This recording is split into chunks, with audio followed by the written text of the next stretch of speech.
ఖమ్మం నగరంలోని కాలువొడ్డు నుంచి నాయుడుపేట మున్నేరు వంతెన దగ్గర చాప్టా రోడ్డుపై వరద ప్రవాహం పెరుగుతోంది. దీంతో వాహనాల రాకపోకలు నిలిచిపోయాయి. వాహనదారులు ప్రత్యామ్నాయ మార్గాలైన ప్రకాష్ నగర్, కరుణగిరి వంతెన మీదుగా వెళ్లాలని అధికారులు సూచించారు. ఖమ్మం వాహనదారుల రాకపోకల ఇబ్బందులపై కదీర్ మరింత సమాచారం అందిస్తారు. గత 2-3 రోజుల నుంచి నిర్విరామంగా చిరుజల్లులు వర్షాలు కురుస్తున్న కారణంగా ఖమ్మం నగరానికి మున్నేరు వద్ద వరద తాకిడి పెరిగింది. ఏదైతే మున్నేరు వద్ద కేబుల్ బ్రిడ్జ్ నిర్మాణం జరుగుతుందో దాని పక్కనే ఉన్న పాత బ్రిడ్జిని అక్కడున్న రాకపోకలకు నిలిపివేయడం జరిగింది. దాని పక్కనే ఒక కాజ్వేని ఏర్పాటు చేశారు. అక్కడి నుంచే రాకపోకలు కొనసాగిస్తూ ఉంటారు. ఇప్పుడు ప్రస్తుతం ఇక్కడ రాకపోకలను నిలిపివేయడం జరిగింది. ఎందుకంటే ఈ కాజ్వే పై నుంచి మున్నేరు లోతట్టు ప్రాంతానికి వరద నీరు వెళ్తుంది. కాబట్టి అవాంఛనీయ సంఘటనలు జరిగే అవకాశం ఉంది. దాంతోపాటుగా ప్రమాదాలు సంభవించే అవకాశం ఉంది. ఎందుకంటే లోతట్టు ప్రాంతం పక్కనే ఉంది కాబట్టి ఒకవేళ జారి వెహికల్స్ దీంట్లో పడినా, లేకపోతే పిల్లల స్కూల్ బస్సులు లేదా బస్సులు ఇతర వాహనాలు దీంట్లో పడినట్లయితే వాళ్లకు ప్రాణాలకు సంకటం ఉంటుందని చెప్పేసి భావించిన ఇక్కడున్న అధికారులు ట్రాఫిక్ని మళ్లించారు. ఈ ట్రాఫిక్ ప్రస్తుతం జలగం నగర్ వైపు నుంచి ఖమ్మం బైపాస్ నగర్ బ్రిడ్జి మీద నుంచి కరుణగిరి వద్ద నుంచి వెళ్లేలా ఏర్పాట్లు చేయడం జరిగింది. గత 2 ఏళ్ల నుంచి నిర్విరామంగా ఈ వరద తాకిడి వల్ల ఇక్కడ భారీ వరద వస్తున్న కారణంగా ఈ మున్నేరు పాత బ్రిడ్జి కూలిపోయే పరిస్థితి ఉందని చెప్పేసి నిపుణులు చెప్పడంతో ఇక్కడ రాకపోకలను పూర్తిగా నిలిపివేశారు. దాంతోపాటుగా ఇందిరమ్మ సర్కార్ వచ్చిన తర్వాత కేబుల్ బ్రిడ్జి నిర్మాణం కోసం 690 కోట్ల రూపాయలు ఖర్చు చేసి కేబుల్ బ్రిడ్జ్ నిర్మాణం కొనసాగుతూ ఉంది.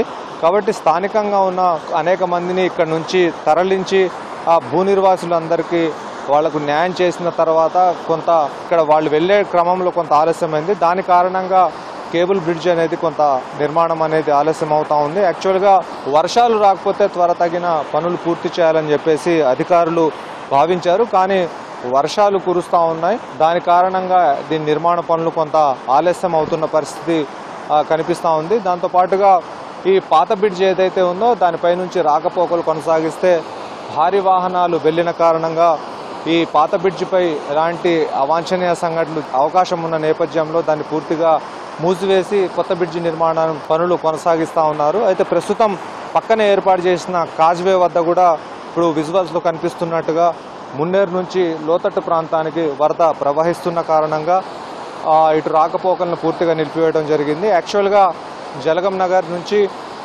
ప్రతి ఒక్క వాహనం భద్రాచలం, సత్తుపల్లి, కొత్తగూడెం, మణుగూరు, మధిర లాంటి ప్రాంతాలన్నిటికీ వెళ్ళాలంటే ఇటు నుంచే వెళ్తూ ఉంటాయి వాహనాలన్నీ కూడా. కానీ బస్సులు కొంత ఇబ్బంది అయ్యే అవకాశం ఉంటుంది. ఎక్కువగా ప్రయాణికులు అందులో ఉంటారు కాబట్టి దీన్ని ఇటు నుంచి రాకపోకలను మళ్లించడం జరిగింది. అయితే యాక్చువల్గా రాత్రే వరద పెరుగుతుందని చెప్పేసి భావించారు. కానీ రాత్రి ఎలాంటి వరద రాకపోవడంతో రాకపోకలు కొనసాగుతున్నాయని చెప్పేసి ట్రాఫిక్ పోలీసులు ప్రకటన కూడా విడుదల చేశారు. అయితే రాత్రి నుంచి నిర్విరామంగా వర్షం కురుస్తున్న కారణంగా ఇప్పుడు ప్రస్తుతం ఇటు నుంచి రాకపోకలకు అంతరాయం కలిగిందని చెప్పేసి ట్రాఫిక్ పోలీసులు ఒక ప్రకటన విడుదల చేయడం జరిగింది. అయితే ఇటు వెళ్లే ప్రతి ఒక్క వాహనాన్ని వెళ్లకుండా ఇక్కడున్న పోలీసులు బారికేడ్లు వేసి వాహనాల రాకపోకలను నిలిపివేయడం జరిగింది. అయితే ప్రస్తుతం భద్రాచలం వైపు, మణుగూరు వైపు, మధిర వైపు ఏదైతే తూర్పు వైపుకు వెళ్లే ప్రతి ఒక్క వాహనం బైపాస్ రోడ్ నుంచి వెళ్లే విధంగా ఏర్పాట్లు చేశారు. కొంత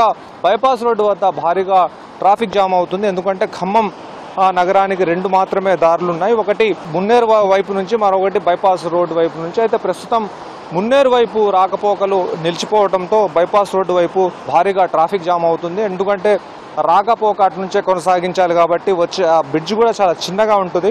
ఆ బ్రిడ్జ్ వైపు నుంచి వెళ్లాలంటే ట్రాఫిక్ జామ్ అవుతున్న పరిస్థితి ఉంటుంది. కాబట్టి అక్కడ కొంత ట్రాఫిక్ జామ్ అనేది అవుతుంది. అక్కడ పోలీసులు తమ విధులను నిర్వర్తిస్తూ ఎటువంటి ఆటంకం కలగకుండా, ఎలాంటి అవాంఛనీయ సంఘటనలు జరగకుండా, ప్రమాదాలు జరగకుండా చర్యలు చేపడతా ఉన్నారు. ప్రస్తుతం ఇక్కడ వరద మరింత పెరిగే అవకాశం కనిపిస్తూ ఉంది. ఎగువన కురుస్తున్న వర్షాలతో పాటుగా ఖమ్మం జిల్లాలో కురుస్తున్న వర్షాలకు మున్నేరు వరద తాకిడి పెరిగినట్లయితే ఒకవేళ మరింతగా ఇక్కడ వరద పెరిగే అవకాశం ఉంది. అయితే గత 2 ఏళ్ల నుంచి స్వీయ అనుభవం ఉన్న నేపథ్యంలో మున్నేరు పరివాహక ప్రాంతంలో ఉన్న ప్రతి ఒక్కళ్ళని మైదాన ప్రాంతాలకు తరలించేందుకు అధికారులు అన్ని రకాల చర్యలు ముమ్మరం చేశారు. ప్రస్తుతం వాళ్ళకు సంబంధించిన షెల్టర్స్ని ఏర్పాటు చేస్తూ ఉన్నారు. మున్నేరు పరివాహక ప్రాంతంతో పాటు అటు ఆకేరు పై నుంచి వస్తున్న వాటర్తో పాటు అన్ని 3 ఏర్లు కలిసి వస్తున్న వాటర్తో ఈ మున్నేరుకు వరద పెరుగుతూ ఉంది. దీంతో పాటుగా ఇక్కడ బ్రిడ్జి నిర్మాణ పనులు పూర్తయ్యేందుకు కొంత ఆలస్యం ఉన్న నేపథ్యంలో పక్కనే ఉన్న కాజ్వే దగ్గర ఈ రాకపోకలను నిలిపివేయడం జరిగింది. అయితే వాహనదారులు ఎటువంటి ఇబ్బందులు లేకుండా బైపాస్ రోడ్ నుంచే వెళ్ళాలని చెప్పేసి అధికారులు సూచనలు జారీ చేశారు. ప్రస్తుతం ఎక్కడ వరదలు లోతట్టు ప్రాంతాలకు రాలేదు, కానీ వరద పెరిగే అవకాశం ఉన్న నేపథ్యంలో ఇప్పటికీ ప్రస్తుతం ఇక్కడ రాకపోకలను నిలిపివేయడం జరిగింది. ఇది మొత్తంగా మున్నేరు వద్ద ఉన్న పరిస్థితి. వీడియో జర్నలిస్ట్ హర్షత్తో కదీర్, V6 న్యూస్, ఖమ్మం.